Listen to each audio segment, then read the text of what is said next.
What's up, guys? Welcome back. This is episode 5 of the Former Coach's Corner. We got a very special guest for you guys. We got Mr. Sam Hickman. We want to shake your hand, Thank you, man. Aaron.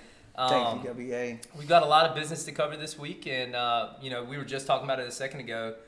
I know we've talked to you a couple weeks earlier about getting you on, and I hope you felt the same way. We thoroughly enjoy or are excited about doing this every single week, and every week it just builds more and more, and it's becoming a little bit more than just a hobby for us, and I think we're really enjoying it, and we hope you enjoy it as well. So Yeah, I have watched every episode so far, and we can say that not a lot of people have, so that's pretty maybe impressive, one of the I'll few say. there, but appreciate you. That's awesome. Yeah, my wife is excited tonight came, so she can finally I'll finally stop talking about it around the house. I've been really excited, so we've been looking forward to it. Well, good, man. And we gotta go through this beginning part. This is hosted and kind of ran by Shakalaka Bowls of Ocean Isle Beach, and WA's got a couple he wants to shout out. Yeah, we oversee home maintenance and repair. That's my business. And again, thanks for the setup here, the lighting, the audio, which will probably be the best yet with the audio setup we have. Thanks to Nolan DeBerry with Social Site Marketing. Appreciate you. Thanks for the time you're putting in, volunteering to make this much better than what it was. Yeah, and so I had been pushing my dad to watch it. I'm like, look, just give me a little bit of direction. Like, I know he has no idea about podcasts or anything. I was like, just listen. It's like he's like, but they're an hour. And I said, I understand that. When you go on a road trip, he went to Greensboro to watch the Super 32 wrestling tournament down at the Coliseum. He's like, all right, I'll watch it. So he gave me a call on his way back. He said, by far, not exactly the topic of it, but the audio quality of that last episode made it so much more enjoyable and easy to listen to. He's like, I can't watch you because I'm driving. Sure. But just in the first couple episodes, we couldn't hear you as well. And we couldn't hear Coach Handy that well on one episode. Yeah. That last one, it made it so much better. It made it, professionally. And like I said, I think it's going to help a lot more people want to listen to this. Yeah, it's not a distraction anymore. It's just what we're saying. You don't have to worry about trying to listen through the distant voices. So yeah, this should be good. Yeah, well, let's go ahead and kind of get into it a little bit, Sam. I feel like the majority of people in Brunswick County and Charlotte area know at least your last name. And a lot of people for a long time knew you as the Brunswick Beacon sports editor, writer, everything. Man of all trades, pretty much. I think of you as like the people's champion of Charlotte. Yes. The Charlotte name and Sam Hickman or the Hickman name cannot be mentioned without it one or the other, in my opinion. So and usually it's good. Everybody has good Yes. responses to that. So that's good, Sam. We have fooled a lot of people, a lot of people for a lot of years. Well, kind of give us, your ties here, like where you came from, how you ended up here. Like I honestly, I know a little bit. But this is going to be a little bit of a learning thing for me as well. So Yeah, you got the stage. Thank you guys for having me. I've known both of you guys for a long time. Aaron, since he got the basketball job, or when he got the basketball job at West Brunswick, and WA and I had some connections going back many years. Some of them I didn't even realize or know about until much later. So really cool to be here. My family moved to Brunswick County in 1994. So what's that? 31 years. I was just about to start second grade, and my dad got the head football job at West Brunswick. And funny story, it was of course I didn't know this at the time. I was 7 years old, but it was a nerve-wracking time for our family. My dad had been the head coach at St. Paul's High School from 88 to 93, and they won big at St. Paul's. He didn't win the state championship at St. Paul's. He came close quite a few times. And then St. Paul's was 1A, small high school. Mm-hmm. So he gets the West Brunswick job, who had just went to 3A. And West Brunswick had just won the state championship in 92 and 93. Yeah. That's some big shoes to fill right there. Right. So you're replacing a two-time state champion, Jim Brett, terrific high school football coach. And so, looking back in conversations with my parents throughout the years, it was, it was like you said, big shoes to fill, a tough task. Fortunately, Dad had a lot of good years at West Brunswick, and we've been here ever since. It was it was a wonderful place to grow up. It's a wonderful place to raise a family. Without a doubt. My wife and I have two young kids, a 9-year-old and a 7-year-old.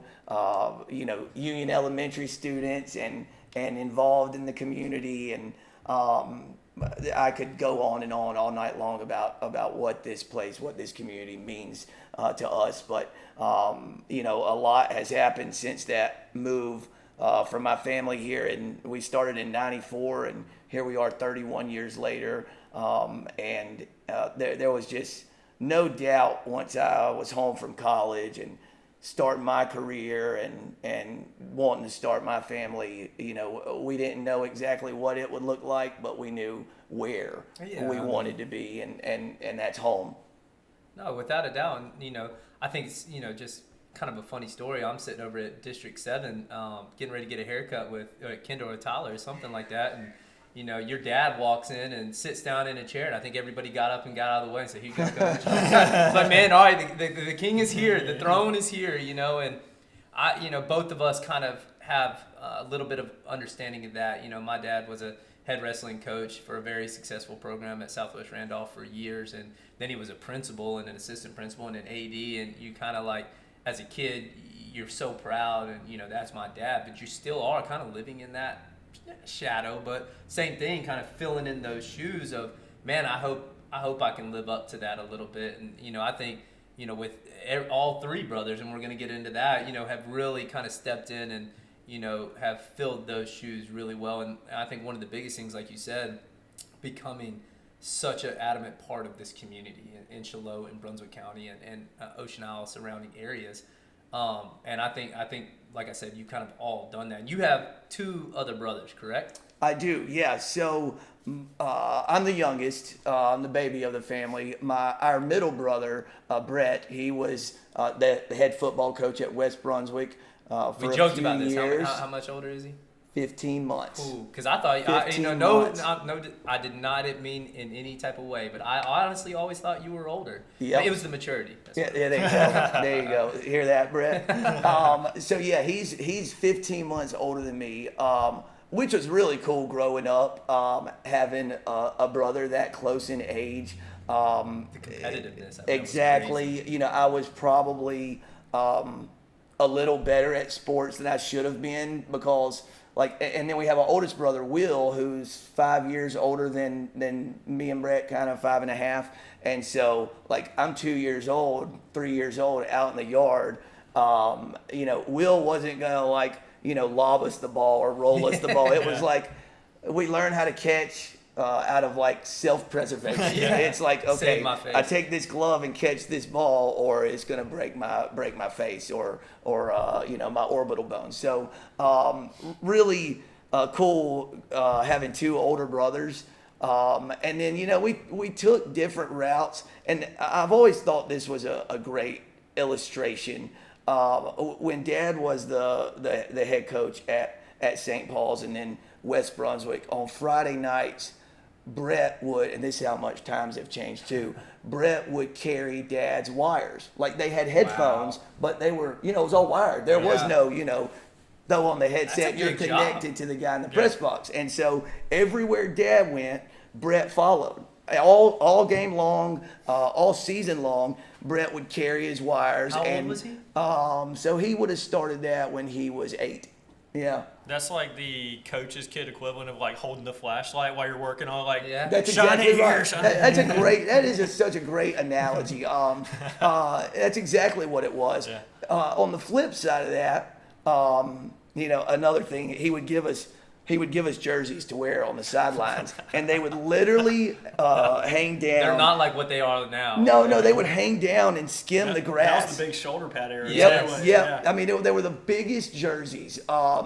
And so Brett's carrying Dad's wires, and my mom would tie it up, on the side so it wouldn't drag the ground or cause him to trip. And then usually I was either kind of down toward the end zone playing sideline football with my buddies, or over beside the bleachers playing, football with my buddies. I loved it. And of course I paid, fairly close attention to what was going on. But there's Brett, like He was immersed a in it. coach, yeah. Immersed in it from day one. Like there was never a single doubt from any of us inside our family what career path Brett would take. Wow. None. There was never a question. I remember sitting beside him in church growing up, and my mom and dad would give him like the elbow or like the pop on the knee, and he would take the church bulletin and draw up plays. Wow. This is like 7, 8, 9 years old, and I'm like, man, like I love football. He really loves football. So he was just neck deep in it from for as long as I can remember. And you guys know this. It was just an awesome childhood. Yes. I counted it up today, actually. Curiosity got the best of me. At different times from 1994 to 2016, my dad coached 11 sports at West Brunswick. 11. So he was the head football coach. He did varsity baseball and JV baseball. I should clarify that. I mean, Between that's two varsity and different JV. practices. That's two different Yeah. games. So 11 different teams would it is Thank what you. okay. Thank yeah, you. all Thank you. 11 different teams, and again, not all at the same time. Again, That would be impressive. times were different, but from '94 to 2000, he was the head football coach and athletic director, which is kind of that's not real mind-boggling. common anymore. But yeah, I say that to say I love West Brunswick. I, of course, graduated from there in 2005. It will always hold a very special place in my heart. And it was just, Friday nights in the fall, whether it was, right up the road at West Brunswick at M.H. Rourke Stadium, some of my greatest memories are Dad's West Brunswick years. One year we went to Reedsville in the playoffs. One year we went to Ragsdale.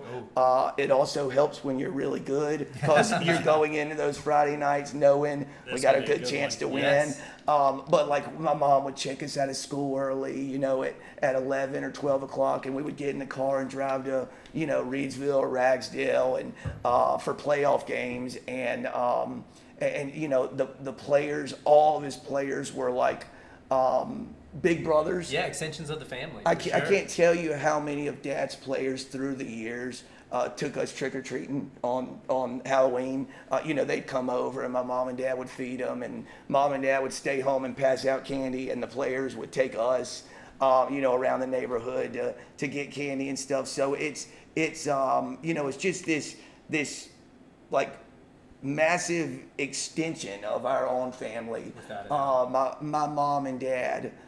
And they've taught me so much. I owe everything I have to my mom and dad. But the one thing they did better than, in my opinion, better than anyone's ever done is they have dedicated their lives to serving others. Yeah. And whether that was my mom in the classroom or at church in the community, and my dad, through his coaching career. And I didn't know exactly what it might look like, when I became an adult. But I've known for a long time, regardless of what I do or what pays the bills or pays the mortgage, I just seek so much gratification,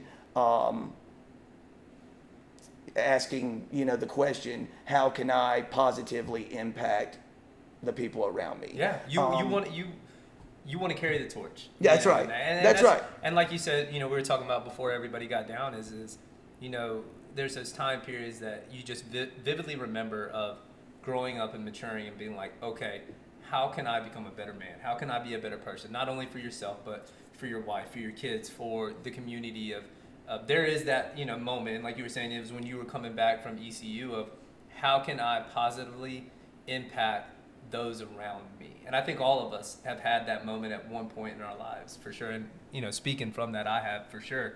What I'm getting from all of this, and I hope, the people are listening as well, you have one heck of a mother.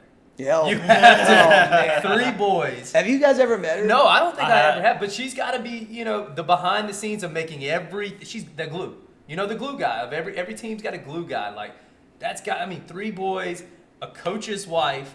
You know, a She might be teacher. the MVP and the glue at the Yeah, same 100%. simultaneously. The one who doesn't get, you know, the charges, the loose balls, the stuff that don't show up on the stat line exactly. You know, I mean, you got to. I mean, a coach's wife is a woman of God for sure. You know what I'm saying? Yeah, so she is the single most. Man, I didn't expect this. I'm sorry. Yeah. I'm sorry. I I know. really, that really No. caught me off guard. It's true, she man. is the single most special individual I've ever met, and I was, you know, I'm her son. Yeah. You know, how fortunate am I? She and I know it couldn't have been easy all the time. I'll be doggone if she didn't make it look that way. and there was just it's a lot, Yep. you know, it's a lot. My you know, dad being a head coach, 3 boys who are going through school and playing our own Sports, sports, everything. Yep. and The all practice. this. And I'll share this. My oldest brother played sports, multiple ones. Brett played multiple sports. I played multiple sports. I cannot remember. I'm pretty sure it never happened, but I cannot remember playing in a single sporting event that one of my 2 parents was not in the bleachers for. Not one time. And Brett and Will would tell you the same thing. Yep. And sometimes I wonder, like, how did they physically Logistically, make I it mean, happen? just the Right, logistics right. of that is trying to think through my head of how could you. Have dinner ready. It, Have the clothes done, have the dishes done, have all that, clean house, and be at every practice, driving you for the longest time. I remember when I was in middle school, you know, my dad was transitioning in jobs, and I went to a middle school. My dad took the principal job at East Montgomery High School. We lived in Bisco, North Carolina, but I stayed in middle school in the sticks of Randolph County. And my mom drove us basically 45 minutes to her elementary school. Then I would take the bus from that elementary school to the middle school, which was another 30 minutes. So my mom was basically, when she got out of school at 2 o'clock, was waiting around basically for me to drive me from school ball practice to travel ball practice, get home in time for dinner to cook. Man, you talk about a special individual, and everybody talks about, you know, your dad is the coach, my dad's the coach, your dad is the writer, like has all that, but the people that are forgotten are the ones behind the scene that make everything stick together, you know? Yep. I of course, I'm biased. You know, she's my mom. But if you pulled in 10 of my friends right now and said, tell me about Miss Gail, they would tell you the kindest, sweetest person they've ever met. Like, my friends will still to this day ask me, like, have you ever seen your mom mad? And I'm like, yeah, I've seen her mad. I didn't say she was perfect. Yeah. But she, oh man, my dad would tell you the same thing, and has told, you know, Will, Brett, and myself for years, you know, none of this would have ever worked at all if it weren't for your mother.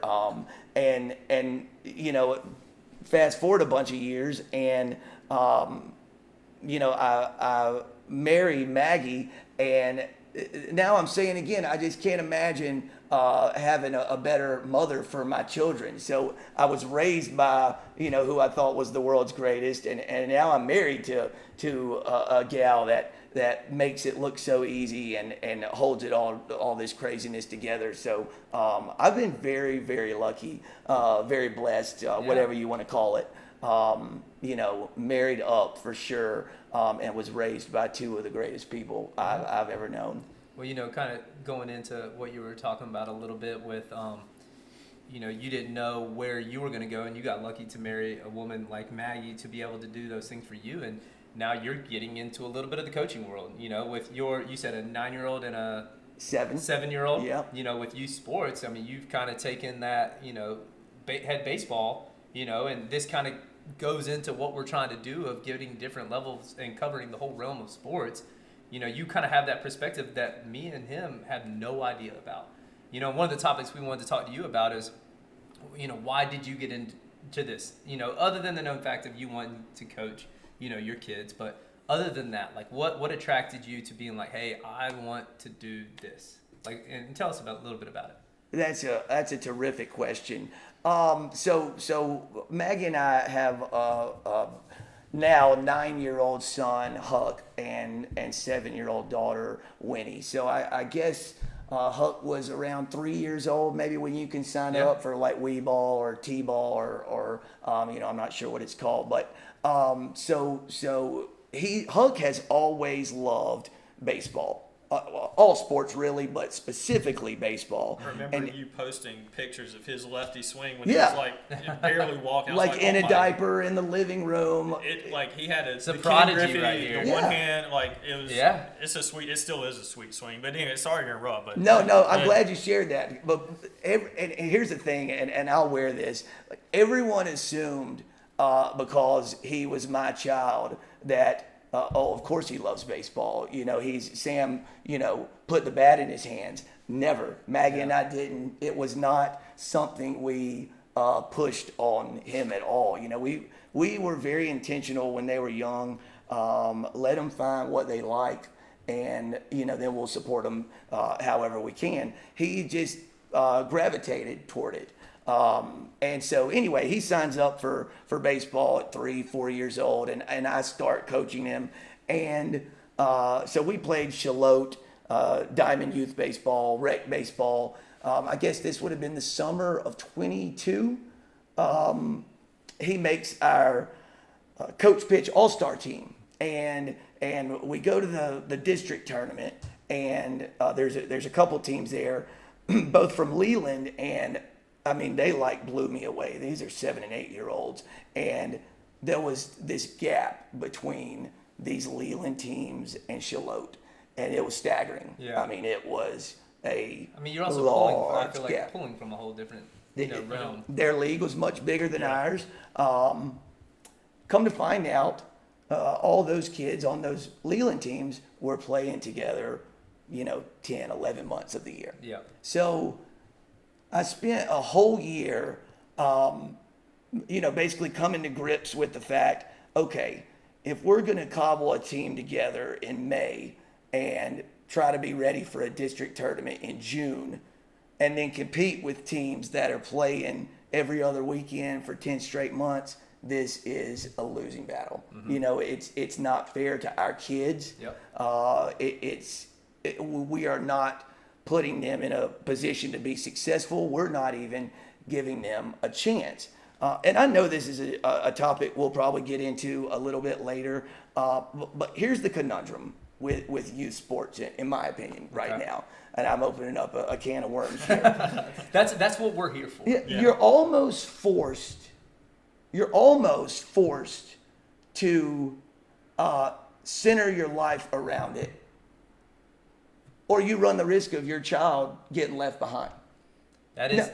that's such a good topic because it's such a slippery slope Yeah. of do we because as when you get to the high school age, I'm fighting so many times with sharing athletes. I understand, and it's terrible, and I understand where you're coming from because so many parents are like, if my kid's not doing this year round, he's not going to be as good as he could be, or as the ones who are playing year round. When I'm over here like, hey, man, that football player or that baseball player over there is a great shooter. Like, I could you need imagine to him as a play. small forward or whatever? Yeah. Yeah. Yep. It's that. I mean, that goes to all levels. But cutting it off like that, and I know WA's got a statement with it. But when you start so young at specializing in that point, this is just my point of view, and I understand that there are a lot of people that are being against it. I don't agree with specializing unless you are Walker Jenkins, unless you are, Yep.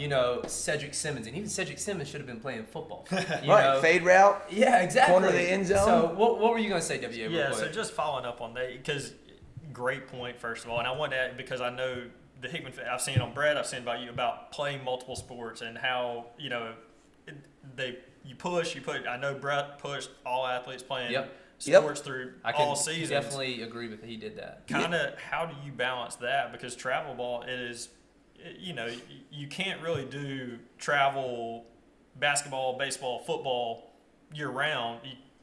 It's kind Luckily, of football's not as much of a travel kind of thing. It's mainly that basketball, baseball. That's it right. is really your decision. Yes. point. Yep, That's a good point. And now lacrosse and soccer, Yep. there's that they're in the travel realm as well. Excellent question, and a perfect segue into this A on my jacket here, Armor Baseball. So Aaron, what we ultimately decided, and my wife was instrumental in this, and then a really good friend of mine, my best friend in the world, Jeremy Hardy, he and I probably worked on this for a year before it became a reality. So we ultimately decided we want our kids to play all the sports that they can possibly play while they can, because for most of us at 17, 18 years old, they tell you, appreciate what you've done, your playing days are over. Yep. And I was a very average high school athlete. There was maybe I could have played Division III tennis somewhere, NAIA or something. But, anyway, the point is, someday they're going to tell you, you can't play anymore. So play all of them that you want to play for as long as you want to play them. And so we've got, and I am a firm believer in that. Like, that standard there is irrevocable. And then on the other hand, how do we give this baseball group a chance in the summertime? So, let's see, timeline might be a little off, but July of 23, we started Armor Baseball. And so it's a travel baseball organization, but some of our principles, we've set things up in a manner that will allow our kids who play on our teams, regardless of their age division, if they're youth football players, great. We'll be there on Saturday mornings cheering you on. If they are basketball players, we'll be there in the front row of the gym. We want you to continue to play those sports, again, for as long as you can. Just like you said it better than I could, Aaron. Like all my dad's best players growing up, they were like awesome at everything. Yes, right? They were just, they playing all those different skills and different muscles that you use, and different locker rooms and teams that you're on. Like, it's just making you a better athlete and probably a better person. So we encourage multi-sport athletes, and then we do play a lot of baseball. We do, but we are constantly working with our multi-sport kids to make it work for them. Like, if like this fall, for instance, we have two of my best players are youth football players in the rec league here in Brunswick County. And so the few weekends we had tournaments, I asked the tournament director, hey, can we get 5 o'clock and a 7 o'clock game on Saturday night, because we have kids who play football. I'd really that's gotta love travel. my center fielder and first baseman to be there. Yeah. So if you could make that work, I'd appreciate it. And most of them are terrific. They make it happen, and then those kids are able to do both on that day. And then, of course, they come back and play with us on Sunday. But there was a few key principles. We encourage multi-sport athletes. We do not exist to cultivate major leaguers. Listen, sports parents out there, I love you. I'm living what you're living. It probably ain't gonna happen. Don't put all your eggs in that basket. That'd probably be the best way to say it. That's the cream of the crop. Walker Jenkins, like you just named, that they don't grow on trees. So multi-sport athletes, we're not cultivating major leaguers. However, all these kids will one day be husbands, fathers, professionals, That's your hopefully goal as a community coach. servants, and that is why we exist. And Right that there. and that is so refreshing to hear. Because you weren't always a coach. You're a parent. You were a bystander in the sporting worlds and journalism and everything. And hearing that, where and I will say. 95% of the coaching world at the high school level, the highest level that most people are going to get, unless they are that 1% that play college or professional, there are a small amount, and I think that is the one thing that I will say, that if I ever say anything negative about coaching, it'll be the individuals that are all about them and their sport. And I'm not saying that, I worked hard for my basketball guys. I mean, I feel like anybody that was a part of what we did saw how hard I worked for them. But I was the biggest advocate of them playing football. I went to all the football games. I worked all the football games. Like, I wanted them to go play baseball. It happened that we didn't really have a lot of baseball players that played for us, and that's okay. And usually it's kind of the other way around. A lot of the best basketball players are really good baseball players, in my opinion. At least where I kind of grew up, But there is that small amount of coaches, and like you said, parents kind of listen to this. And again, this is three guys just talking. This is our point of view, and you can take it with a grain of salt. But if you get a coach that is telling you, hey, if you don't pay this and you don't play here for 12 months out of the year, your kid will never get here. You know what? You could pay that $5,000 a year. Your kid could play 12 months. He could quit playing the next year. You never know. You never know. And we talked about it in a couple episodes of those late bloomers. You never know what a kid could be 5'5" in 7th grade and 6'2" in 8th grade. You don't know what this kid's going to be. And when you try to tell a kid who shouldn't make these decisions at the maturity level that they're at, and as your job as an adult to guide them to be the best, our job is not to create professional athletes. That is not our job as a coach. Our job is to create great young men, young women, to be positive impacts into this community, servants, good mothers, good fathers, wives, husbands, whatever it is, to be better human beings. Our job is not to, like you said, cultivate professional athletes. Yes, everybody wants to get there. Everybody does. So just be so careful, parents-wise, and that's why I love that you kind of agree with this. I was afraid of the fork in the road here. No, no. I gotta. Look, to say we agree on the subject would be an understatement, and I hope this isn't harsh, but I would encourage any parents of young athletes out there, especially at like Huck's age, like 8, 9 years old, if someone is telling you that you need to drop everything else and do this, run like the wind. Yeah. Run like the wind. That is not healthy. It is not safe. It will probably ultimately lead to burnout. Yeah. And there a whole nother litany of problems could come with that. So I with our baseball boys, I've also been very fortunate that Huck and his particular age group, there's some talented kids, some really talented kids. And so once we kind of got this whole thing started, we, with the talent of this group and their families and their commitment and their sacrifice and their willingness to follow me, kind of into the unknown, because none of us had any familiarity with this whole travel ball scene. Yeah. None of us. It wasn't as big of a scene of us growing up. I mean, no, it didn't exist at all for me. Rec baseball was it. That's right. For me too. Well, when I grew up, we had AAU and we had USSSA. Like that was kind of. But it was probably true. Big. Like it was probably true select ball. Like if you played AAU basketball, you could play. It was certainly not the anybody perfect game, the whatever emerald, the whatever which bracket they got going where everybody is out there playing on the weekends. It was. Yeah, I agree with that. Well, if you were playing travel ball, you were the best of the best. And I think, unfortunately, like I saw WA kind of make that. Fortunately, it comes down to money.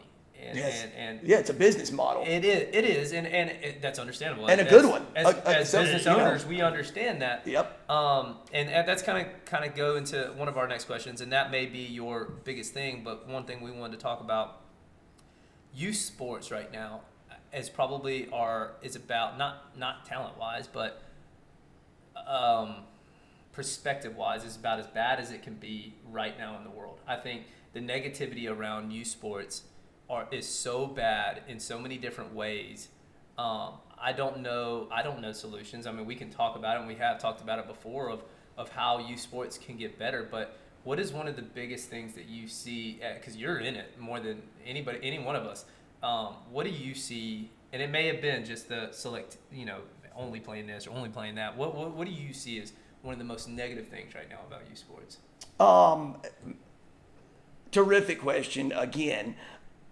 To me, it is, and Maggie and I have so many conversations about this, but it is, we are asking more of our 8 and 9 year olds than specifically as it relates to athletics. We're asking more of them than the world ever has. Yeah. And and listen, I have to be careful here. I really, Without I a don't, doubt, yeah, I I don't think understand. I'm a hypocrite, because we play a lot when our kids are able to, they want to, and so we play when we can.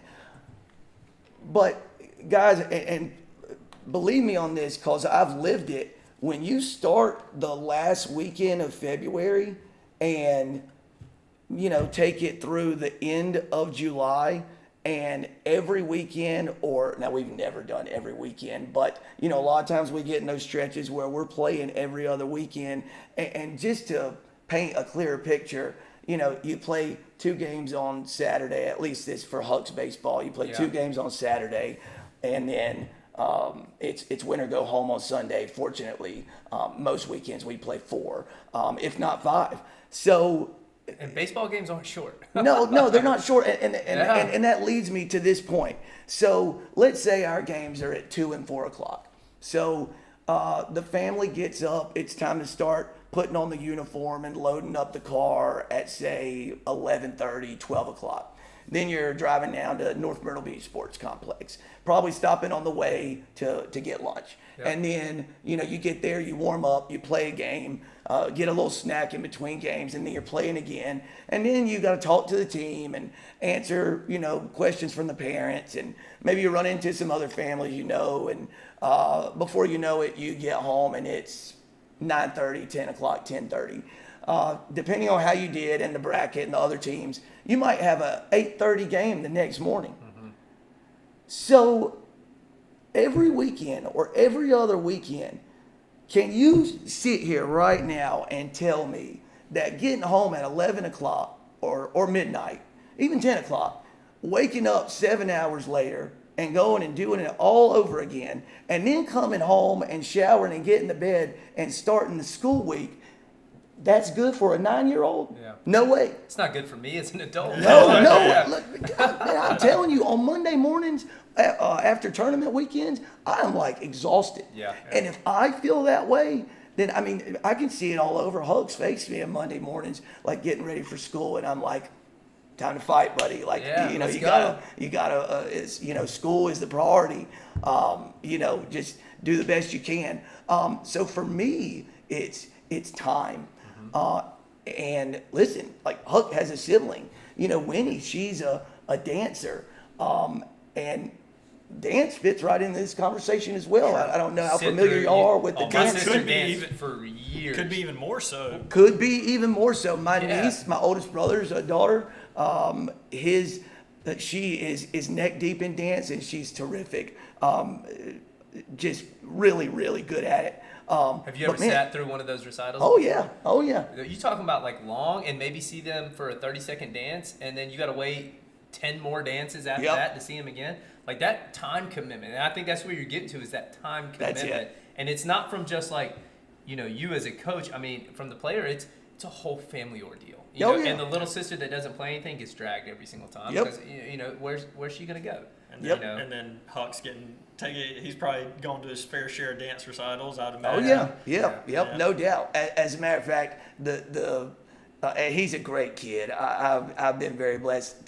Thankfully, his mother has done a wonderful job with him. But the couple times through the years that he's given us lip about going to dance competitions or recitals, we just give him that look like, not a chance in this world, pal. As many ball Yeah. games As she's as your gone. sister has sat through and not said a word, Yeah. you better be there. As a matter of fact, you make her a sign. Bring some flowers. Go You win. can't go to a Exactly. dance recital without flowers. man. Exactly. I got told that. But it is a total grind. Yeah. It is a total grind, and is that like the American youth sports model is broken? Well, Broken. and I think, in my opinion. Well, one of the next thing that I wrote beside it is solutions, and there are a lot of things that there are not going to be a solution for, and we're not going to sit here and solve the world problem with youth sports. But I truly believe that, and I think eventually it really is going to get like this. I think people are going to smarten up. There has to be a cutoff. There has to be like, you're only gonna travel baseball can only be played between this month and this month. then it goes to whatever, baseball, basketball, just kind of like the seasons of high school or middle school sports. You can't play an excess amount. Like, you got to play games on Saturday. There has to be a cutoff and says, hey, you're saying you guys play every weekend or every other weekend in that aspect. And that may last, 2-3 months kind of thing, and I feel Yeah, like there, March through July. there has to be true seasons. I mean, what do you guys think? Yeah, I'll kind of, because I'm a little bit out of the loop as far as the travel ball schedule and the time commitment of what it looks like, but I think you're always going to be fighting an uphill battle with that, because if it's not travel, then it's rec, and then school as they get a little bit older. But, I don't know what you do about the time aspect of it, because everybody. That was not what I was thinking your answer was going to be. So that's a great. We thought of it as coaches, but I never thought of it as that is such a big problem in youth sports. And everybody wants to be really good at what they do, and that's a good thing, but it can. Too much of a good thing turns into maybe not so good of a thing. I think that's the promotion of playing as many sports as you possibly can, and that forces you to stop baseball season and going into football. So I'll give you a chance to kind of expand it, because there's a question I was thinking about as you were talking about kind of the pillars of Armor baseball, if you will, and this is maybe a little bit more on the field, but kind of how do you balance, because they're 9, right? How do you balance fun, which is at that age, my thought is that's the main goal. They got to enjoy it. To enjoy being out there. So, that's one bucket there. How you fun, growth as a player, which takes playing time takes practice and playing time to get out there and get reps. But also with those two things, you learn how to win as well. And I think that's an important trait and skill, because winning takes sacrifice, and it takes working hard, discipline, fighting through adversity, which are great things that you'd want to instill in a kid. But how do you balance wanting to do all that, but also keeping it fun? Because if you're doing it for that much of the year, it has to be fun, right? It has to be. It better be. And we tell our kids this all the time, and it's not the priority, but I always say to the kids, and they laugh, I say, I ain't never had no fun losing. They're kind of the same way, they're little competitors. So great question. When we started WA in summer of 23 or late summer 23, we had to teach our kids how to compete. Did we spend a month on a whiteboard or on the field, teaching them how to compete and they mastered it? No, but, we taught them, so we gave up 6 runs in the first inning. So what? Keep playing, keep your nose in there, fight, scratch, claw, and let's see what happens. Yeah. So we wanted them to learn how to compete, and then you have to learn how to win. And this was a really tough one. It took those first few months, maybe that first year and a half, we learned how to compete, and then we were starting to kind of hang with these better teams, and it felt like we're coming up just short a few times. Well, then eventually over time we did learn how to win, and then came the hardest one, and this is what caught me off guard: handling winning, learning how to be a winner, learning how to handle winning. And I'm sure you guys have seen this and experienced this, but when you've won a lot, especially when you're dealing with 7, 8, and 9-year-olds who are still learning how to process their emotions and maintain composure and control their emotions, when you win a lot, and then all of a sudden, all athletes, teams have these days where nothing goes right, can't do anything well, you take one on the chin, then it's like, oh, that wasn't supposed to happen. Yeah. What are we supposed to do? And we're kind of in this mode right now, as we speak, with the kids in teaching them, if you want to continue on this sports journey, regardless of what sport it is, if you've reached a point where you feel like, okay, we can throw the jerseys on, roll out there, and nothing beat else to learn. whoever they put against us, you're in trouble. Amen. You're in trouble. So we have used kind of these last few months You know, after the state championship this past summer in And DYB. I want to get into that, but yeah, continue. Yeah, on, so yeah. we went to Lexington for the World Series, 0-3.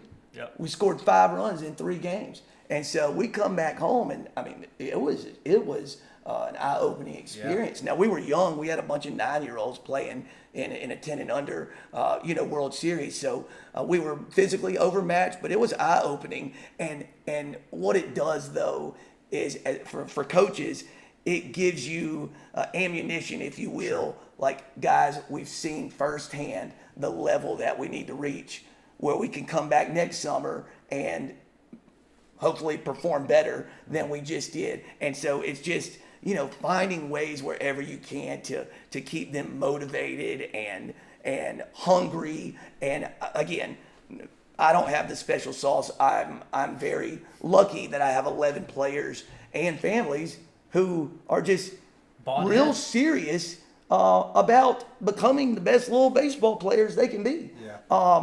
If I played a small role in that, fantastic. But it's Huck, his teammates, and their families.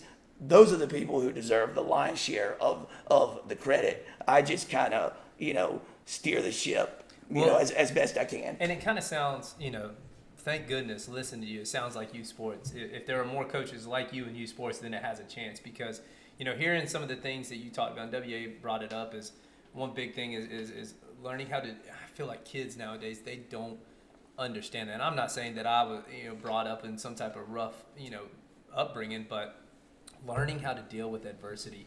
Like, that is such a big thing. Yep. Like, even at the high school, there's still kids, and I felt like, man, if they would have played for Sam Hickman, I wouldn't have had to teach it. But like, learning how, when things get bad, to not just throw in the towel and give up or get mad or throw your emotions. Great segue from this here. I was just thinking that. You get into it, man. Like, that's, and I think if that is taught more, and it, we would talk about with Tilly as middle school, JV, your job is to teach the things that us as varsity coaches don't have to teach. We shouldn't have to teach how to bunt a baseball down the third base line, when you get to our level. But one of the things that I think is almost more important than anything is the mental capacity of, being an athlete, Amen. The discipline of being an athlete. So let me just tee this one up, because where I'm going here. Yeah. Because we talked about it before that, and it kind of brings this whole conversation about Armour starting. So you've won 2 Diamond Youth State Championships now, and the first of which was, I'm sure, a full circle moment where you started it. You went from the 2 Leland teams being on a different level to then you beat them and then beat everybody else in the state, that first year. But we started Charlotte Area Sports out there taking pictures of you guys at Ocean Isle Beach Park, hosting the state championship at home. I'm just going to tee it up for you and let you talk about the game, because I know it, I was there, but just with you talking about adversity, a great example here, of a little bit of the proof there. Yeah, so most importantly, and I should have mentioned this earlier, but my prayer and hope for the kids who play for me and play in our program is that they will come to know Jesus. That is one of the principles of our program. And you just said it, Aaron. 2, if we do nothing else, I want our kids to learn that in sports and in life, sometimes bad things happen. Yep. And we have 2 options. We can roll over and quit, or we can get up and fight. And our kids, man, we are not perfect on the baseball field, believe you me. And we hold them to high standards, but, we walk too many batters and we throw the ball around from time to time, and we have some bad at-bats. But one thing my kids will do, despite the circumstance, no matter the circumstances, they compete. They'll fight you. Yeah. You might beat us when we lose plenty. But it's not going to be easy. That's right. And we pride ourselves on that. Yeah. They'll fight until just this past weekend, we were down 9-2 against a team really we had no business, being close to on that particular day. But we score 8 runs in like the 4th and 5th innings and take a 10-9 lead. So, you better put us away. So this past summer, it was the AAA state championship, and we were lucky enough to host it at Ocean Isle Beach Park. And it was kind of an uphill battle because our team was full of, we had 10 9-year-olds and 2 10-year-olds. Most every other team in the bracket was chock full of 10-year-olds. Yep. So we lose our first round game. Probably considered one of the favorites going into the tournament. We lose our first round game. Was that Mount Pleasant? South Stanley. South South okay. Stanley, yeah. You talking about like a prominent baseball community Right, in South Stanley, and right. Stanley County is one of the best. Right, they got a great baseball reputation, and we lost, I think, 8-1, really flat, kind of laid an egg, and then ran through the bracket from there, and came back. We beat Bessemer City, who had a really nice little team, and so there were 3 teams left with 1 loss, and so there was a draw of quarters in a hat. And they said we have 3 quarters in there. One of them has 2017 on it. And whoever draws that quarter gets the bye into the championship game. And I'm starting to run low on pitching, so I'm like, Lord, Yeah. if I could get that 2017 quarter, that would be great. And lo and behold, I pulled it. Yeah. So anyway, Whiteville and Bessemer City play. Whiteville beats Bessemer City, and so we play Whiteville in the state championship game. They got a kid on the mound. And WA had a front row seat for it. He's right there in Very the good action. player. Very good pitcher. Corbin Mullins. Terrific kid, terrific family, and shut us down. However, in Diamond Youth Baseball, they have pitch limits, Yeah, pitch count counts, limits. yeah. So he threw 4 2/3, I think, or 4 1/3, and he had to come off. Is that 7 innings that you guys play? Six. So he threw. He He threw covered. some pitches. He Yeah, he covered a lot. he covered a lion's share of what they needed to win the state championship. So we enter the bottom of the 6th, which is our last at bat. We got 3 outs left. We enter the bottom of the 6th down 8-0. Yeah, 8-0. Yes, that's correct. And guys, somehow, some way, I'm still not sure exactly how it happened. One of those things they make a movie about, right? It felt that way. Yeah. It felt that way. But It again, had that vibe to it. yeah, our kids just fought, and I told them just all game long, like, just keep fighting. Whatever you do, don't quit on me. Win, lose, whatever. But we've never, thrown in the towel on you. All we're asking is don't quit on us. And they just fought and fought and fought. And then a few hits, few more hits. Whiteville misplays 1 or 2, and then they lost the strike zone completely. Long story short, we scored 9 runs in the bottom of the 6th inning and win the state championship game. insane. It was improbable, to say the least, but a wonderful, wonderful illustration for our kids and anyone who was there and saw it or hears, about what happened. You just never know. You just never know, and that's why you just have to keep playing and put your best foot forward. And I think that is why sports is the epitome of what life should be built around, because there's so many life lessons that you can learn through sports, and everything that I feel like everything in life that I have ever talked about, it some way ties into something about sports, of how I've lived my life and how you guys approach whatever situation you're in. It has come through sports so much, and it's so cool to see. That's never gonna go away. I feel like as older as we get, like, Hope not. yeah, hope not. If it did, then you talk about that special sauce. I don't know who's gonna be able to have to bring that back, because that is That's something right. that not many things in life that you can say like everything has a purpose, and that's why sports is. That's why we love it. That's why you love it. That's why your family's in it. That's why WA's dad's a sports writer still to this day. It's part of it, and I think it's an amazing thing. Yeah. So I'm going to take it from here now, because I am super excited about this, to actually get to talk about the sports journalism side of things. Oh, hold on. We got to do our segment. Oh, I almost forgot. It's a new Let's segment. do this, because we have that for the third one. So we are bringing something a little bit new. We didn't want to be, the same thing every single week. So we're starting a couple new things, and one of them is bringing a segment. So you kind of get the first chop at our first All segment. right. This segment is brought to you by Head & Shoulders Shampoo and Conditioner. Not really, but I hope one day we could get somebody to actually sponsor that. That's you use it, right? I use it. I do. Yeah, I do. So, Yeah. so we have something. So there's some money being spent to help with this segment. You know, one thing that I think is such a cool topic of conversation. We're going to change it each week, but this week we wanted to start it with something sports wise, and you know, biggest question in the world is who is your, you know, Mount Rushmore of professional athletes. You know, this gives us away from, you know, what our whole topics and stuff, and you know, how do we want to do this? And we did look this. It's 4. It's 4, not 5. Mount Rushmore. Yeah, is you- Okay, four. so I did we not listen very much in have history that's class. official. That is confirmed by Siri on the Did you drive look? over Okay, here. Siri. That's official. I did not listen in history. Yeah, I listen. That's what Let's my go one by that's what one. my degree is in, and It's I had to history? look it up. Really? Yeah, I'm so sorry, Dad. Who was a history teacher as well. Yeah, so was Brett too. Yeah, that's right. That's So right. let's do this. Let's instead of just going straight up 4. Let's go one by one, and we can't. We're already at the 45-minute mark, so we or a little bit past that, so we can't spend too much time on it. You know, after looking at WAs on my phone, I had to change one of them. So I did copy on this, and I don't know why the thought process on my head changed. But, you know, one of my first one that I will put, because they were so dominant for so long in their sport, and they might not be the best ever to play that sport, and you understand why I'm saying it, but the most dominant athlete, and it was Serena Williams. In her time, as all the Wimbledon she won, and the 23 Grand Slams. 23 Grand Slams.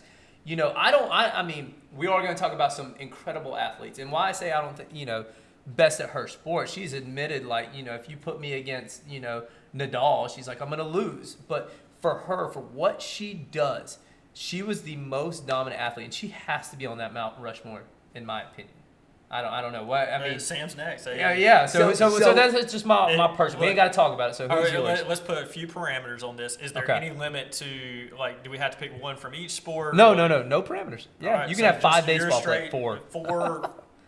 Your 4 Mount Rushmore professional athletes. Yeah, so I've done so much talking, so I'll go quick. My first one is Michael Jordan.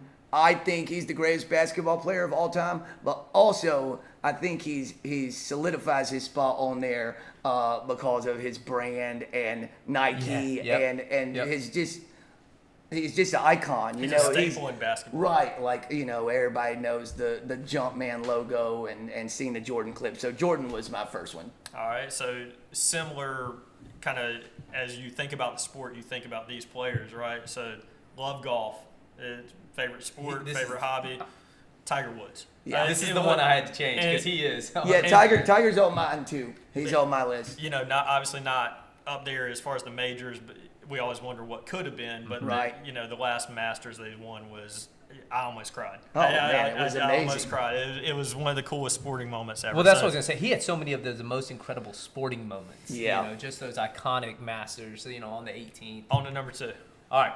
Well, I'm gonna say because I had Tiger on there, I'm gonna go to the next one for me. But So so this is my number 3, and I had Jordan. So my fourth one, who is not, and I don't know if I know you didn't have it. I don't know who yours. Mine's Bo Jackson. Oh, And for That's the a good lone one. purpose is multi-sport athlete, and he was dominant in both sports. I'm not saying he was the best baseball player ever or the best football player ever, but he was so dominant during his time period at 2 different sports. I think he was incredible. He's definitely on of pure professional athletes on my Mount Rushmore. So Sam, you're at number 3 then by my tally with Jordan and Tiger. yeah. So I had Jordan, Tiger, and then my third, and I know I'm a little bit older than you guys. I probably show my age a little bit here, but Wayne Gretzky was my third one. His nickname is the Great One. Yeah. Like if your nickname is the Great One, you know, I'm not a crazy hockey guy. Yeah. Just, you know, full disclosure. Probably has something to do with where I grew up and you know the Hurricanes weren't around for a long time. Yeah. So I'm not even a huge hockey guy, but like Gretzky, you know, I think I heard a stat where if you took away his goals scored, he would still be like the all-time points leader. But that's how Crazy. many assists he had. Anyway, Gretzky was number 3 for me. For me, Brady. And because he did it in a lot of different ways and with a lot of different guys and not always the best receiving core. So number 3 for me. So you're I like exhausted. that. I like that. Yeah, mine's Tiger, Jordan, Bo Jackson, Serena Williams. Okay. Man, there's some names being tossed around right now. There's like legend after legend after legend. So my fourth one, I went back and forth on this, but ultimately I settled on Babe Ruth. Okay. How I want to put an asterisk by that. If my man Shohei keeps it up for just a few more years, Yep. I want to see just a little more longevity from him. But for right now, I'm going Ruth number 4. But this guy, I reserve the right to kick him off and put Otani on. I'm right there with you because he's Shohei absurd. was my number 4, and Really? I'm like, Already? okay, No, he's that good. Well, man. I got That's what I was thinking. recency It's bias, crazy. sure, but what Crazy. he's doing is just like. Well, I think this people are not taking advantage of how special what they're able to see. Like, did you see the game the other night? 10 Ks, Yep. 3 bombs, Three. bombs. Yep. Like, no one has ever done that. No one has ever done this. No one has ever done what he has been doing on this baseball field. Just to be good enough to get the opportunity to play as Yes. a two-way guy in the major leagues today, like how good do you have to be? Because nobody does that. coming back after Tommy John, right? And Did not we have Tommy yeah, John? yeah, and not just to do it. Yeah. I think he's a top 10 hitter and pitcher in baseball, at least top 15 pitcher. Sure. So he's one of the 15 best pitchers and certainly one of the best 5, 6, 7 hitters in Major League Baseball, doing it at the same time 100 years after Ruth did it. I had Ruth on mine. Ruth, a lot of times you have to look at like your performance relative to your peers in that time frame. And Babe Ruth was hitting more home runs like in a season than the whole rest of the league was combined. Yeah. Like he was hitting more home runs than a lot of teams were. Sure. So he was so far ahead of his time. He got spot number 4 for me. So I'm just gonna, because we've kind of talked about this, and I had a conversation with 2 buddies the other day. You said you're 4, right? Shohei was your 4. Yep, I'm covered. So I want to ask you this question because I was sitting with 2 buddies the other night at his dinner for his birthday, and one of the question was, and taking Shohei off the board. Okay, Shohei's not playing. What player right now would you choose to build a program around? Baseball. Talking Major League Baseball. Major League Baseball. Who would you choose to build a program around? Shohei's not on the board. Man, that is a great question. You said major leagues. I was going to say Hug Hickman. Man, can't pick Shohei. So I'm trying to think about that combination of obviously a superstar with the skill set, but youth as well. I was going to say, because I think for the longest time, I really thought Mike Trout was one of the best baseball players of all time. And I still think he is an incredible, I think he's a glue guy. I think he's a great guy. But, I mean, mine is Judge. Mine is Judge. That's hard to argue against. Mine's definitely either, and I'm going back and forth in my head here, Judge, because he's still got, a lot of good years left. But Bobby Witt from the Royals. He has been right behind Judge in WAR. I know I'm an analytics guy, but he's been second in Major League Explain Baseball. what WAR is to some people. So it's called wins above replacement. Yep. And folks a lot smarter than me have come up with some formula, and it comes up with a number that basically, states how valuable you are. And so replacement level, which is 0, anything 7, 8, 9, 10 WAR, you are cream of the crop, elite. So, and Bobby Witt's like 22 or 23. So that's 10, 15 years ahead of him. So, yeah, I'd definitely go Judge him? or Bobby Witt. I got 2 more. But I'll go off the wall here. So Trey Savage, East Carolina. Hey, go East Carolina Pirates! guy. Hey, And- Go Pirates! But also, he worked his way from the lowest class of ball to Yeah. the World Series. I mean, talent-wise, he isn't the logical choice, but he's a dog. He I is saw that. it firsthand, regional. just one of those guys that you man. know is Absolute going to dog. compete. Yeah. Yeah. Yeah, he went toe-to-toe in that regional with, help me out, was that when he played Vanderbilt or Texas? I think it was the Vanderbilt series. It was like him against Kumar Rocker or Jack Leiter or one of those guys. I'm trying to remember because they've been in a few and come up Yeah. on the wrong end of it. You know, I'm trying to remember which time it was to where that occurred. One of But these days we'll kick that door down and get to Omaha. I want to say it was a Florida guy that got drafted because he's pretty recent. So Oh yeah. I'm adding some years to you, yeah, Savage. and That weren't I there. could be You're wrong. Right. Yeah, I'm gonna have to look it up now. I do not know the answer to that, but it was a high draft pick. To be continued. I'm gonna throw 2 names in here just to throw them out there because they were on my board too, Dela Cruz and Ronald Acuna. Yeah, I'm a big Braves fan. Both, so I mean, both of the guys, defensively and offensively, are Yep. studs. Ronald Acuna is he is so embarrassingly talented. And Ellie De La Cruz as well. Throwing If I was 104 miles starting an hour from shortstop. if I was starting a franchise, Acuna's injury history would probably True. scare Very me true. enough Yep. to not pick him. But he is some kind of baseball player. I'd take a couple of him on Armor. yeah, of course. Bring him on. Without a doubt. Bring him on. Well, let's move on to that third segment. WA is going to take this So one. we might have to do a to be continued on this time wise. I mean, people going to get on the road. I mean, it's an hour. People are going to get on the road. Whatever. Hey, if y'all are good with it, I'm good. Nolan, you good You with good it? with it? The last little Consensus? topic. Yeah, I'm not going to say a word because I don't Yeah, know we'll be anything concise about with this. it. How about that? Look, this is what I've been looking forward to. So, yeah, Sam, I want to know how sports journalism and specifically the paper medium of sports journalism. Talk a little bit about that because, full disclosure, Charlotte Area Sports, Al Myatt, my dad, he has been a sports writer since he graduated from Wake Forest where he played basketball. So he was 22, 23.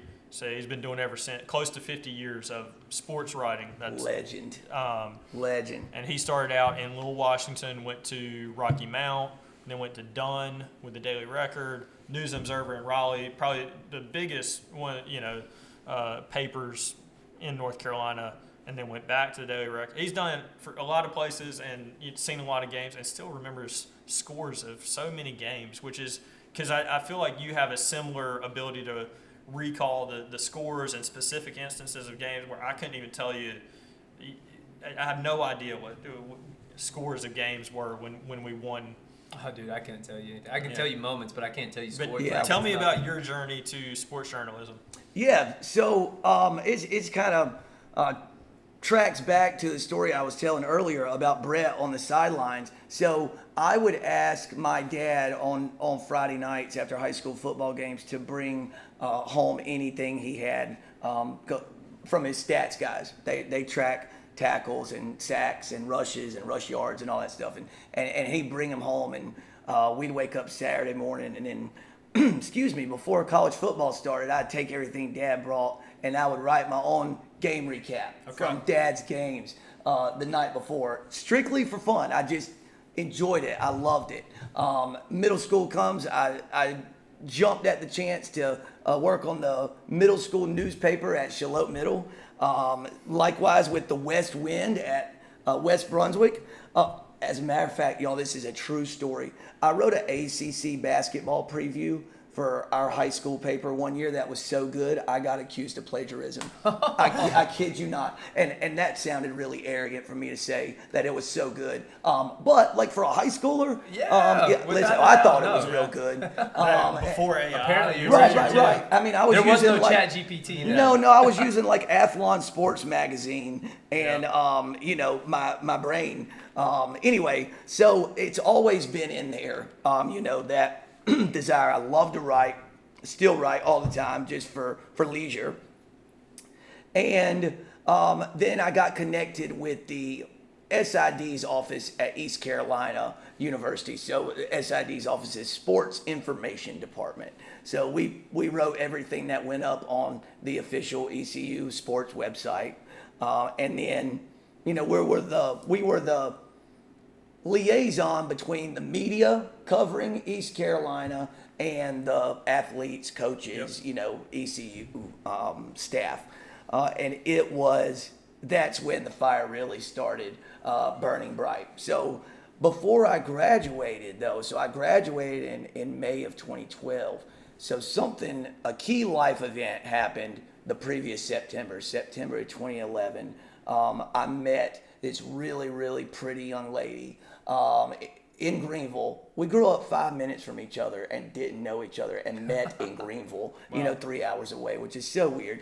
But anyway, so I had met Maggie in September of 2011. I graduated in May of 2012.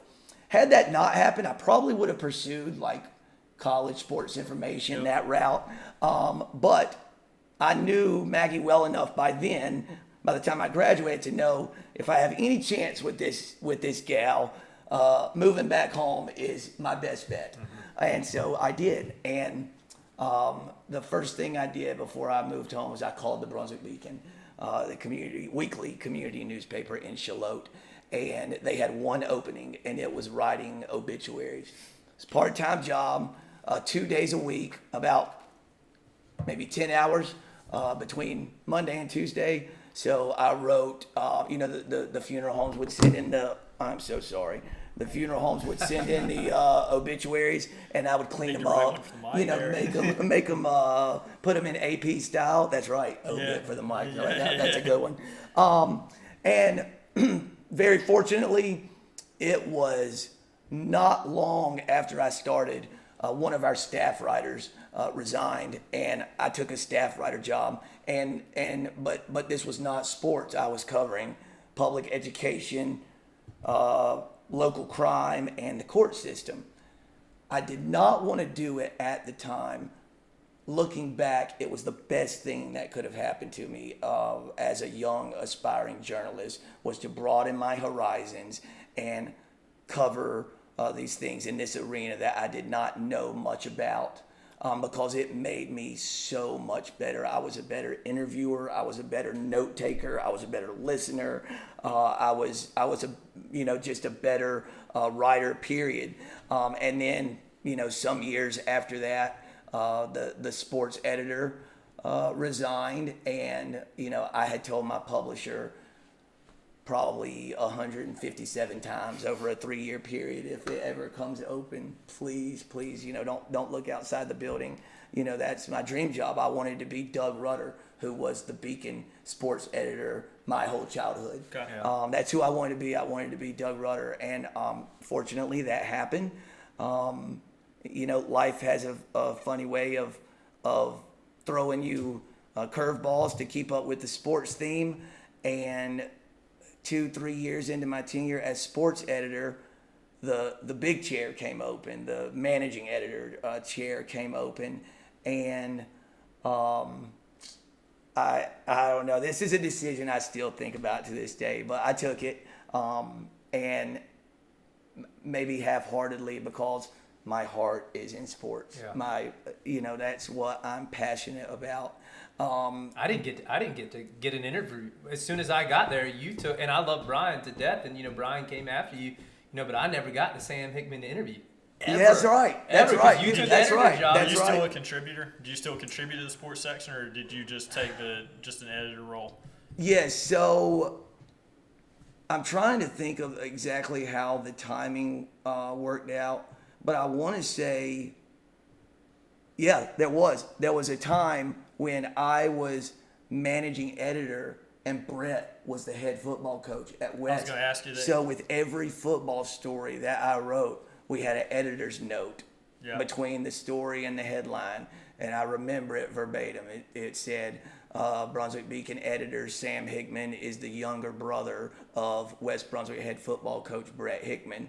And for you journalism gurus, it's just, you're letting everyone know that there's kind of conflict of interest there. Dad wrote 3 stories that included, that were featured, featured, and it's had the same editor's note. Right, yeah. It's so yeah, man. I cherish my time at the Beacon deeply. I do. It was just, and really the only reason I'm not still there to this day is, and I'll be honest here, Maggie and I reached a point, and with a young family and starting to have kids, that I said, I'm going to try to make a little bit of money. Yep.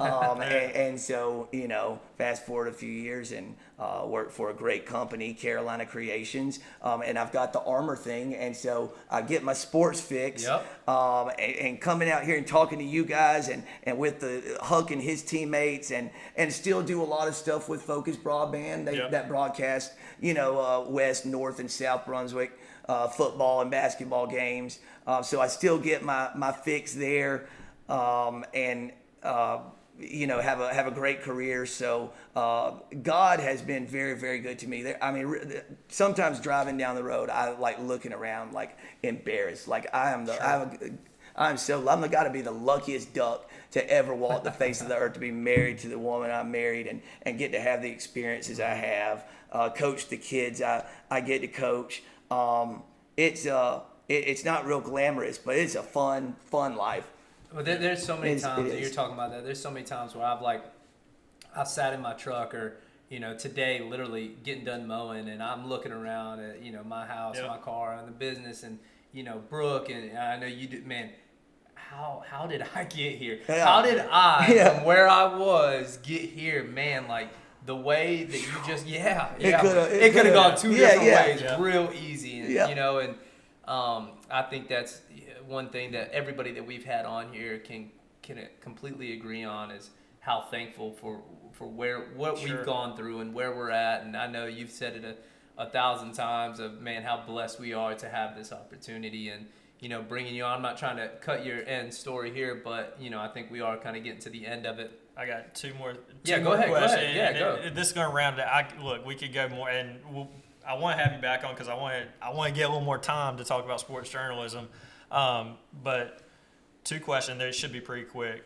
Your most memorable, favorite, whatever you want to call it, game as a spectator growing up, if you have a specific one, and then your favorite article in any capacity, whether it be a community interest or a sports article.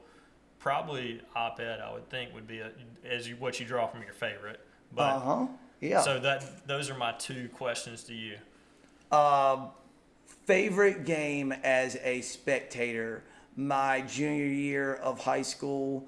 By the way, I should have said this talking about armor. I didn't even play high school baseball. I played baseball my whole life through the 8th grade. Yeah. So all the kids that I grew up playing with were on that West Brunswick State Championship team in 2004. And so I was on all the little all-star teams growing up with Stuart Champion and Matt Cox and Brett, my brother, and Jordan Ivey and Chris Bland, all those guys.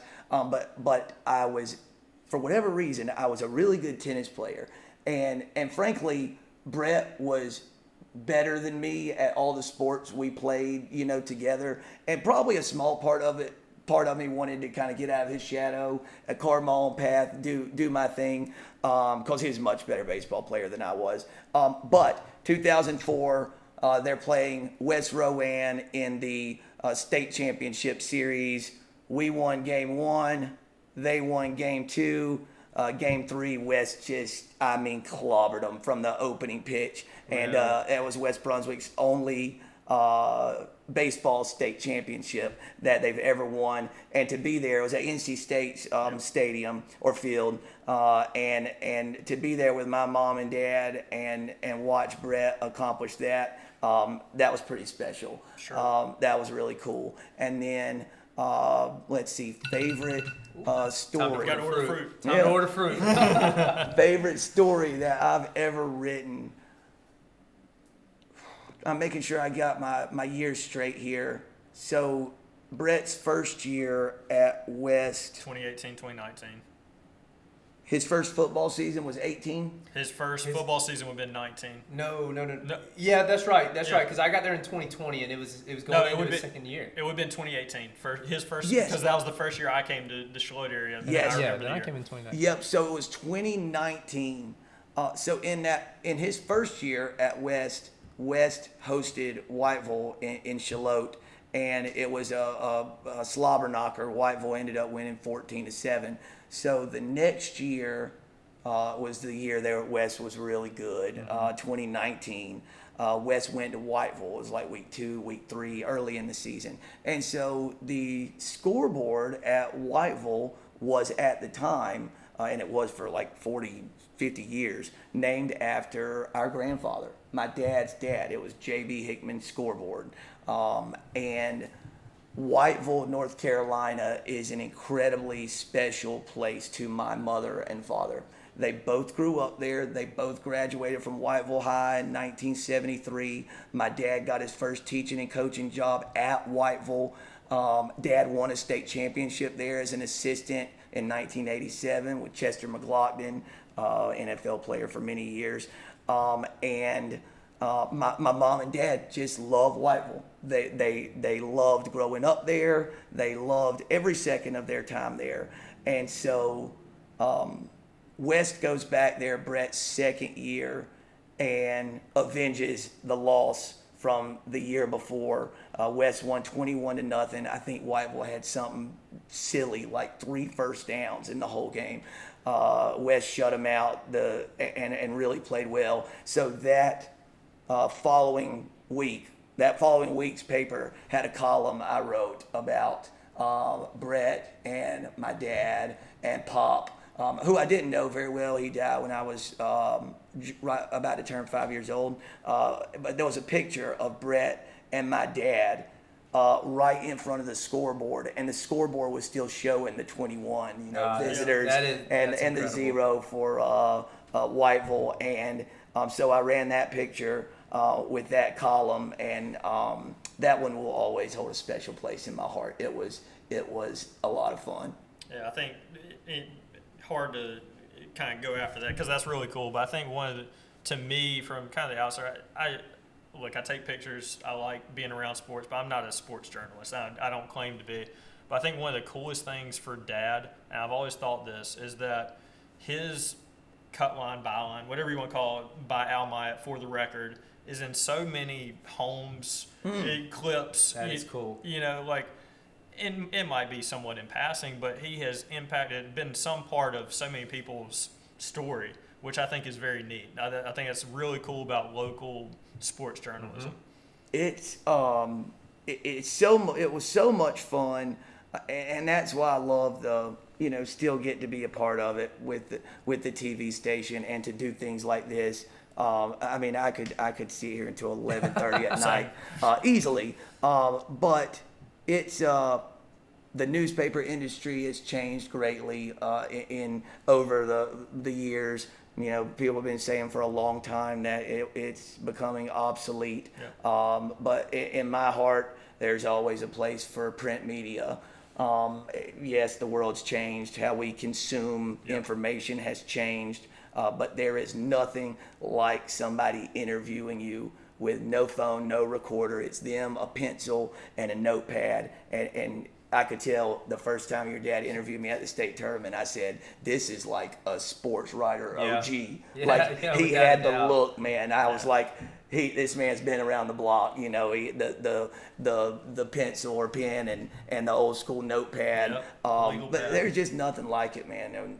Dan Beiser just passed away, was the sports editor at the News Reporter in Whiteville for 40 years. Doug Rutter was so good at the Beacon for a long time. Your dad, they're special people and local legends, really. So it was a fun stint there. It's got to be pretty cool to be able to say, put your name up there too. I know you weren't there as long as some of these guys that were there for 40 years, but your name's still up there now. And to say that you still, I have some of your articles at our house from writing about West. Like, you're in so many different people, like you were saying about your dad, people's lives and telling a story and their story. And I think that's pretty cool. Yeah.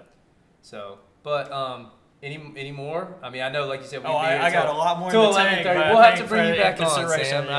I think that'll be fun. And we're not gonna give our surprise guest for next week yet because we're not sure yet. We got to confirm it. So we got to tell a little bit about your story this last episode. Hopefully, one thing that I think is going to be pretty cool is I hope you kind of push this to your baseball parents. Oh, yeah. So, one, we get a couple more looks, and it's a little outside of our normal. Look, people if who Sam watch shares it. this on Facebook, we might go viral. Oh god, We I might don't know go if I'm viral. ready. No one's ready for it. I don't know if I'm ready for it yet. My players' parents are probably like, we have to hear him all the time. We are not opening Another this, hour We're of it or not something. opening this link, and I probably wouldn't blame them if I'm being honest. But guys, I just think this is the coolest thing. My brothers and I have not seriously, but just in conversation, like how fun would it be if we did a podcast of some kind? But it literally never got any further than a one-liner in the brother text message. So for you two guys, I know you both. For y'all to actually do it and make it a reality, I just think is the coolest thing. And right down my alley. It's something I really look forward to. And when you guys asked me to come on, I was like, man, I feel like somebody. I feel like somebody. So thank you. Sincerely. And, Thank you. I think both of us agree that we would love to have you on again too. Oh, that'd be fun. And Nolan, thank you for actually making us look like we know what we're doing. If you want to step on camera, please do it at this time. But And we'll give him a shout out for his company again. because social site marketing, Nolan DeBerry. Appreciate you. I think that's one thing that we wanted. If you want to shout out to your business, your local business, this is all about that, or personal of your support here. DM us at Shakalaka Bowls or Charlotte Area Sports or anything that you have heard through here. Give us just DM us and we'll give you a shout out. And we want to promote this community and definitely this youth sports. But Sam. Man, we thank wanna you guys. Thank you so much. Thank you, Coach. Sam, WA. enjoy it. Thank yeah, you, man. and I've been wanting Thank to say you. this. See Thank you you. later, knuckleheads.